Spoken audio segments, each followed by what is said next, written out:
Hare Krishna. Go beyond polytheism and monotheism to polymorphic bimonotheism. Uh, Sometimes the world's religions, the theistic religions of the world, are classified into two broad categories: polytheism and monotheism. And the monotheistic traditions, they have emerged from milieu where especially Europe was preceded by Greek and Roman polytheism. So they derived polytheism. How can there be more than one supreme? And when from the Western perspective, the Gita is studied and the Bhakti tradition is studied, they say that this is polytheistic, this smacks of polytheism.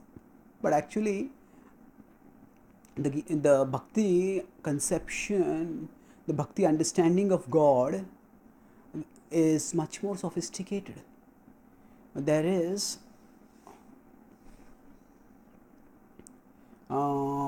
actually multi-level monotheism. Multi-level means that actually there is one supreme, but there are intermediate beings also who are assistants to the supreme, and they are not transcendental.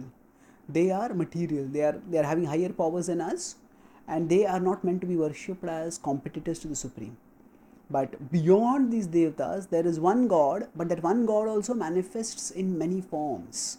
So that's why it's polymorphic monotheism. Krishna, he is one supreme, but he manifests in many forms. So, Sambhavami yuge yuge, Krishna says that whenever there is danger, he manifests. And Krishna is not referring to his manifestation alone in the form of Krishna. He manifests as Ram, he manifests as Narasimha, he manifests in many forms like that. And beyond that, so this is not just so there is monotheism, but there is God. There is one God who manifests in different forms to reciprocate with people's desires.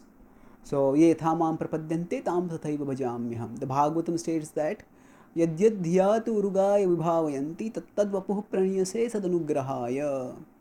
The Bhagavatam says that as first the Bhagavad-gita gives the basic principle that as all people approach me, I reward them accordingly, I reciprocate accordingly.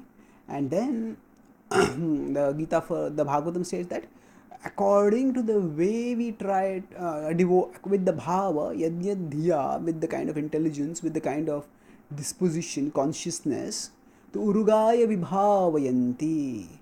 So one tries to worship the Supreme Lord who is urugaya, who is glorified by many songs. Tattad vapuhu praniyase sadanugrahaya. Tattad vapuhu. Accordingly, a form is manifested. Sad anugrahaya. For by the truth is manifested that way.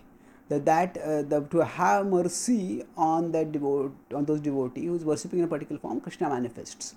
So this is polymorphic monotheism. There is one God, but he manifests in many forms.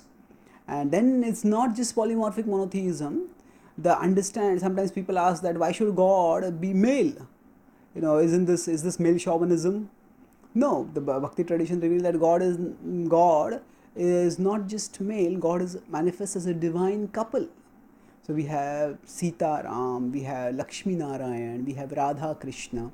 So now both of them in the Bhakti traditions are considered to be divine, and in that sense it is one God who manifests as a divine couple, and like that. So that's not, this is monotheism. It is by monotheism. There's one God manifesting as a couple, and then there is so the Bhakti understanding of God is very deep. It is when approaching, we need to go beyond the categories of monotheism and polytheism to understand that the Bhakti understanding is of polymorphic by monotheism. One God who manifests as a divine couple, and this divine couple manifests as many divine couples. And this complex multiple manifestation of God is also ultimately a manifestation of his love.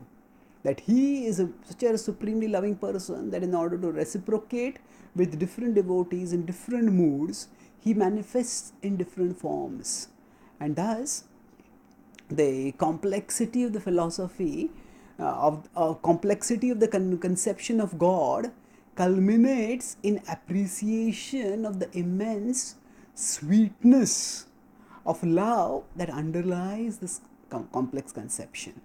And by focusing on that love, we can nourish and intensify our own devotion and gain deeper appreciation and affection and devotion and dedication to this all attractive being who manifests in so many ways to express his love to us. Thank you.